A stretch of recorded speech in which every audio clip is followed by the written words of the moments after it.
మీ వ్యాపార ప్రకటనల కోసం ఈ నంబర్ను సంప్రదించండి. Hi viewers, welcome to our channel. ప్రస్తుతం మనతో పాటు సీనియర్ జర్నలిస్ట్ దామ బాలసన్నర్ వారితో మాట్లాడారు. నమస్కారం సార్. నమస్తే సార్, రింగ్ రోడ్ కుంభకోణంలో సమగ్ర విచారణ జరపాలని చెప్పేసి రేవంత్ రెడ్డి గారు అయితే కోరారు. సో సిబిఐ కూడా రంగంలోకి దిగే ఛాన్స్ ఉందని అంటున్నారు. మరి ఈ కుంభకోణంలో కేటీఆర్ గారు ఏమైనా ఇరుక్కునే అవకాశం ఏమైనా కనిపిస్తుందా సార్? చాలాసార్లు చెప్పుకుంటున్నాము. రేవంత్ రెడ్డి అధికారంలోకి వచ్చినప్పటి నుంచి కూడా ఆయన ప్రయారిటీస్లో ఒకటి ఏంటంటే గత ప్రభుత్వంలో జరిగిన అవకతవకల్ని బయట పెట్టడం, వాళ్ళని కేసుల్లో ఇరికించడం, వీలుంటే అరెస్ట్ చేసి జైలుకి పంపించడం. ఎందుకంటే ఆయన టీపీసీసీ తెలంగాణ ప్రదేశ్ కాంగ్రెస్ కమిటీ అధ్యక్షుడిగా ఉన్నప్పుడు అనేక సార్లు కేసీఆర్ని నీకు ఒక బెడ్రూమ్ అక్కడ రెడీ చేశాను చర్లపల్లి జైల్లో అని అనేక సార్లు చెప్పాడు. అట్లాగే కేటీఆర్ను హరీష్ రావును జైలుకి పంపిస్తానని చెప్పాడు. సో ఇది కనిపిస్తుంది. రాగానే ఆయన ఫస్ట్ చేసిన పని ఏంటంటే ప్రగతి భవన్ను ముందుంతా క్లీన్ చేసేయడం, అవి కొట్టేయడం, ఇవన్నీ చేశాడు. అంటే ఒక రకంగా జగన్కి సిమిలర్గా కనిపిస్తున్నాడు. జగన్ కూడా రాగానే ఆయన గత ప్రభుత్వంలో టెండర్లన్నింటినీ మళ్ళీ వాటి మీద ఎంక్వైరీ చేయడం, రివర్స్ టెండరింగ్ చేయడం, వాటి అవకతవకల మీద విచారణ జరిపించడం, చివరికి దానికి కాన్సిక్వెన్షియల్గా చంద్రబాబు జైల్లో పెట్టించడం వరకు చేశాడు. అదే ఇన్స్పిరేషన్ ఏమన్నా ఉందా అనేది డౌట్ వస్తుంది. రేవంత్ రెడ్డి కూడా ఆ వైపే వెళ్తున్నాడు. ఒక్కొక్కటిగా కాళేశ్వరం తీసుకున్నాడు, దాంట్లో పెద్ద అవినీతి జరిగిందన్నాడు. అంతకుముందే విద్యుత్ శాఖ రివ్యూ చేశాడు, అందులో 85,000 కోట్ల అప్పులు చేశారని చెప్పారు. అంటే మామూలుగా కేసీఆర్కి చాలా విషయాల్లో మంచి పేరు ఉంది. తెలంగాణ మొదటి ముఖ్యమంత్రిగా ఆయన చాలా మంచి పనులు చేశాడనే అభిప్రాయం జనాల్లో ఉంది. అందులో ప్రధానంగా ఏంటంటే వాటర్ ఇవ్వడం, 2 రకాలు, అంటే తాగునీరు, సాగునీరు. కాళేశ్వరం, మిషన్ భగీరథ, ఈ రెండింటి ద్వారా వాటర్ అందించాడు. ఏకరేజ్ అంటే పంట పండించే విస్తీర్ణం బాగా పెరిగింది. రెండవది విద్యుత్తు. అంతకుముందు చీకటి అలముకుంటుంది, తెలంగాణ చీకట్లో మగ్గిపోతుందని కిరణ్ కుమార్ రెడ్డి అన్నప్పుడు అందులో వాస్తవం కూడా ఉంది. ఎందుకంటే ప్రొడక్షన్ అంతా కూడా ఆంధ్రప్రదేశ్లో ఉంది, ఇక్కడ ప్రొడక్షన్ లేదు కాబట్టి కిరణ్ కుమార్ రెడ్డి ఆ మాట అన్నాడు. అప్పటికి కూడా ఆయన అనడం రాంగ్ ఖచ్చితంగా, ఏదేమైనా ఆయన అన్నాడు. దాంతో కేసీఆర్ ఛాలెంజ్గా తీసుకొని విద్యుత్తు కట్లు లేని రాష్ట్రంగా దీన్ని తీసా. అంతకుముందు కాంగ్రెస్ పీరియడ్లో మనం చూస్తే ఎప్పుడు చూసినా 3 గంటలు 4 గంటలు సమ్మర్లో పోతూ ఉండేది పవర్. అటువంటిది కట్స్ లేకుండా చేయగలిగాడు ఆయన, విద్యుత్ ఇది లేకుండా.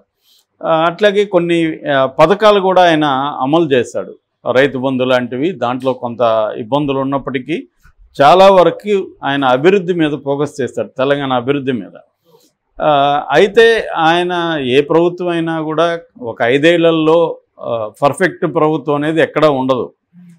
ఎప్పుడైనా ప్రభుత్వాన్ని ఎలా మనం కొలవాలంటే గతంతో పోల్చాలి, కాంటెంపరీగా ఇతర సిమిలర్గా ఉండే రాష్ట్రాలతో పోల్చాలి. అప్పుడే మనకు ఒక ప్రభుత్వం యొక్క పెర్ఫార్మెన్స్ అర్థమవుతుంది. అట్లాగే పెర్ఫార్మెన్స్ ఇండెక్స్ని తీసుకోవాలి, ఒక్కొక్క ఇండైసెస్ అంటారు, అంటే వాటి సూచికలు, అభివృద్ధి సూచికల్ని చూడాలి. అప్పుడు మనకి కాంక్రీట్గా వస్తుంది తప్ప వేగ్గా వాడు వేస్ట్ వీడు వేస్ట్ ఇలా మాట్లాడే లాభం లేదు. అంటే జీడిపి, స్టేట్ జీడిపి ఎంత పెరిగింది, తర్వాత గ్రోత్ రేట్ ఎలా ఉంది, తర్వాత అప్పులు ఎన్ని పెరిగాయి, తర్వాత తలసరి ఆదాయం ఎలా ఉంది, సంక్షేమ పథకాలు ఎలా అమలవుతున్నాయి, ఉద్యోగిత ఎలా ఉంది, రైతుల పరిస్థితి, వాళ్ళకి గిట్టుబాటు ధరలో పెరిగాయా లేదా, ఇటువంటి అనేక ఇండైసెస్ తీసుకొని మనం ఒక ప్రభుత్వాన్ని లెక్కగట్టాలి. కానీ రేవంత్ రెడ్డి ఏం చేస్తున్నాడంటే వాళ్ళ ప్రభుత్వంలో జరిగిన అక్రమాలు కావచ్చు, అవినీతి కావచ్చు, దాన్ని ఫోకస్ చేసి దాన్ని భూతద్దంలో చూపించడం ద్వారా బీఆర్ఎస్ని కంప్లీట్గా నేలమట్టం చేసే ఆలోచనలో రేవంత్ రెడ్డి ఉన్నాడు.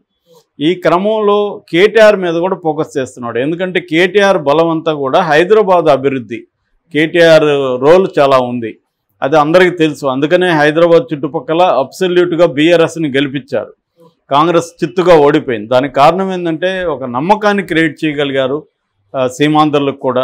కేసీఆర్ కానీ కేటీఆర్ ముఖ్యంగా ఇక్కడ భద్రత ఉంది, మీకేమీ భయపడాల్సిన అవసరం లేదని క్రియేట్ చేయగలిగారు. క్రియేట్ చేయడమే కాకుండా అది కల్పించారు కూడా. ఎక్కడ ఏమి చీమ చిట్టుకుమని కూడా అనలేదు.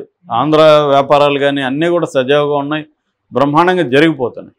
సో దీన్ని దెబ్బతీయడానికి, ఈ అభివృద్ధిని డిస్క్లెయిమ్ చేయడానికి ఇతను అవినీతి పరుడు కేటీఆర్ అని చెప్పదలుచుకున్నాడు. దానికి సంబంధించి శివబాలకృష్ణ అరెస్టు, శివబాలకృష్ణ అవినీతి, దాన్ని అతన్ని కేటీఆర్ బినామీ అని చెప్పడం, దాని తర్వాత అరవింద్ కుమార్ ఫార్ములా ఈ రేస్లో అక్రమాలు జరిగాయి, 100 కోట్ల అవినీతి జరిగిందని దాన్ని చెప్పడం, ఇప్పుడు ఔటర్ రింగ్ రోడ్డు స్కామ్ని బయటికి తీస్తున్నాడు రేవంత్ రెడ్డి. నిన్న మన హెచ్ఎండిఏ జాయింట్ కమిషనర్గా ఉన్న ఆమ్రపాలికి చెప్పాడు, ఈ ఔటర్ రింగ్ రోడ్డు 158 కిలోమీటర్ల విస్తీర్ణంతో ఉంటుంది, పొడవుతో ఈ ఔటర్ రింగ్ రోడ్డు. ఈ ఔటర్ రింగ్ రోడ్డుకి సంబంధించి ఓఆర్ఆర్ టోల్ టెండర్ స్కామ్ అని పేరు పెట్టారు దీనికి. అంటే outer ring road toll tender scam. ఈ స్కామ్ మీద విచారణ జరిపి డీటెయిల్స్ ఇవ్వమన్నాడు. అంటే ఈ డీటెయిల్స్ తీసుకొని తను సిబిఐకి రికమెండ్ చేయబోతున్నాడు. అంటే ముందు సమగ్రంగా డీటెయిల్స్ తీసుకొని చేయబోతున్నాడు. అంటే రేవంత్ రెడ్డి తెలంగాణ కాంగ్రెస్ ప్రెసిడెంట్గా ఉన్నప్పుడు దీని మీద ఆరోపణ చేశాడు. ఈ ఔటర్ రింగ్ రోడ్డు టెండర్లలో అక్రమాలు జరిగాయి, దాదాపు 1000 కోట్ల అక్రమాలు జరిగాయి అనేది చెప్పాడు. ఓవరాల్గా ఈ అక్రమాల వల్ల ఇప్పటి వరకు 15,000 కోట్ల లాస్ వచ్చిందని చెప్తున్నారు. సో దీని మీద కేటీఆర్కి ఎలా లింక్ అంటే, కేటీఆర్ MAUD మినిస్ట్రీ అంటారు, మార్డ్ మినిస్ట్రీ అంటే ministry of housing and urban development అనమాట. MAUD అని పిలుస్తారు దీన్ని. దాని మినిస్ట్రీగా ఉన్నాడు ఆయన. అంటే హౌసింగ్, గృహ నిర్మాణం అండ్ అర్బన్ పట్టణాభివృద్ధి శాఖ, ఆ శాఖకు మంత్రిగా కేటీఆర్ ఉన్నాడు కాబట్టి ఆయనకే ఇది వర్తిస్తుంది, ఆయన కిందనే ఇది పనిచేస్తుంది. అప్పుడు IRB ఇన్ఫ్రాస్ట్రక్చర్ డెవలపర్స్ లిమిటెడ్ అనే ఒక కంపెనీ దీన్ని చేపట్టింది. ఇది దేశంలో పెద్ద కంపెనీల్లో ఒకటి అనమాట. ఫార్చ్యూన్ ఇండియా 500లో కూడా లిస్ట్లో ఈ కంపెనీ ఉంది, IRB కంపెనీ. ఇందులో వీరేంద్ర దత్తాత్రేయ అంటారు దీని MD. సో ఈ కంపెనీ దీన్ని చేపట్టింది. అండర్ వాల్యుయేషన్లో దీన్ని తీసుకున్నారు వీళ్ళు. అంటే వాళ్ళకి లాభం చేకూర్చడానికి అండర్ వాల్యుయేట్ చేసి తక్కువకి కోట్ చేయించి తీసుకున్నారు అనేది ఈయన ప్రధాన ఆరోపణ. ఆ తర్వాత ఈ కంపెనీ ఏం చేసిందంటే, తీసుకోగానే తమ షేర్లను ఒక ఫారిన్ కంపెనీకి అమ్మేసింది. సో దీంట్లో హవాలా కూడా జరిగి ఉండే అవకాశం ఉంది. ఎందుకంటే ఈ షేర్లు అమ్మడం, ఆ ఫారిన్ కంపెనీ ఎవరు, అదేమన్నా బోగస్ కంపెనీ, దాని ద్వారా మళ్ళీ కేటీఆర్కి డబ్బులు వచ్చింది అనేది ఎస్టాబ్లిష్ అవుతుంది. ఇప్పుడు మనకి అక్కడ కూడా అదే కదా జరిగింది. స్కిల్ డెవలప్మెంట్ కుంభకోణం కూడా అదే. కొన్ని కంపెనీలకి ఇస్తే ఆ కంపెనీలు ఫేక్ ఇన్వాయిస్లు పెట్టి ఆ డబ్బుల్ని మళ్ళీ వీళ్ళ దగ్గరికి తీసుకొచ్చారనేది. గవర్నమెంట్ నుంచి డబ్బులు వెళ్ళింది, మళ్ళీ వ్యక్తులకి ఫేక్ ఇన్వాయిస్ల ద్వారా పని చేయకుండా, ఎక్విప్మెంట్ సరఫరా చేయకుండా చేసినట్టు ఆ డబ్బులు మళ్ళీ వీళ్ళ దగ్గరికి వచ్చిందనేది అక్కడ అభియోగం. అలాగే ఇప్పుడు ఇక్కడ కూడా కేటీఆర్కి ఈ డబ్బులు మళ్ళీ హవాలా ద్వారా, అంటే ఈ కంపెనీకి ఇవ్వగానే ఆ కంపెనీ షేర్లు ఒక ఫారిన్ కంపెనీకి అమ్మారు. ఎందుకు అమ్మాల్సి వచ్చింది? ఎందుకంటే ఈ కంపెనీ కూడా చాలా కాంగ్లోమెరేట్, ఇది అనేక పరిశ్రమల సమాహారం. ఇది ఇటువంటి ఒక పెద్ద కంపెనీ ఈ టెండర్ తీసుకున్నాక ఇమ్మీడియట్గా ఎందుకు ఫారినర్స్కి షేర్లు అమ్మింది? ఆ ఫారిన్ కంపెనీ ఎవరు? దానికి కేటీఆర్కి ఏమైనా లింక్ ఉందా? ఇవన్నీ ఎస్టాబ్లిష్ చేయాల్సి ఉంటుంది. అంటే ప్రైమా ఫేసి ఎవిడెన్స్ కలెక్ట్ చేసిన తర్వాత సిబిఐ ఎంక్వైరీకి డిమాండ్ చేయొచ్చు. ఇక్కడ బీజేపీ ఉంది కాబట్టి బీజేపీకి కూడా కేసీఆర్ విషయంలో సిబిఐ ఎంక్వైరీ అడుగుతుంది. యాక్చువల్గా మన కాళేశ్వరం కూడా రేవంత్ రెడ్డి వెళ్ళినప్పుడు మేడిగడ్డ బ్యారేజ్కి బీజేపీ డిమాండ్ ఏంటి? నువ్వు పోయి చూసి ఏం చేస్తావు, సిబిఐకి అప్పగించని. అంటే వాళ్ళ ఉద్దేశం ఏంటి? కేసీఆర్ని సిబిఐ కానీ ఇరికిస్తే మన కంట్రోల్లో ఉంటాడు అనేది వాళ్ళ ప్లాను.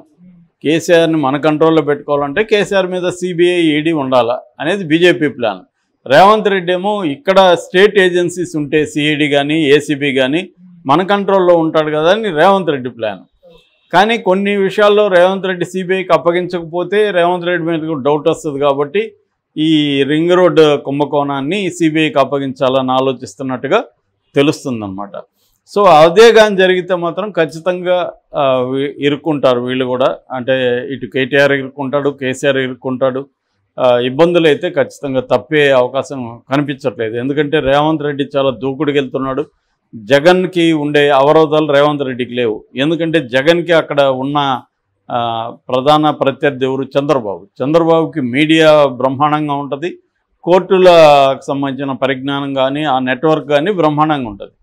కేసీఆర్కి ఈ రెండు కూడా బలంగా లేవు. ఆయన అధికారంలో ఉన్నప్పుడు బెదిరించి మీడియాని కంట్రోల్లో పెట్టుకున్నాడు, కానీ ఆయన మీడియా స్ట్రాంగ్ మీడియా అంటూ బలంగా లేదు. అదేదో నమస్తే తెలంగాణ అట్లాంటివి ఉంది తప్ప అదేమీ బలమైంది కాదు. అట్లాగే ఆయన కోర్టుల్ని దేశవ్యాప్తంగా అడ్వకేట్స్ని పెట్టుకొని చేసే నెట్వర్క్ కూడా కేసీఆర్కి లేదు. అందువల్ల ఖచ్చితంగా ఇది ఇబ్బందికరమైన పరిస్థితే కేటీఆర్కి.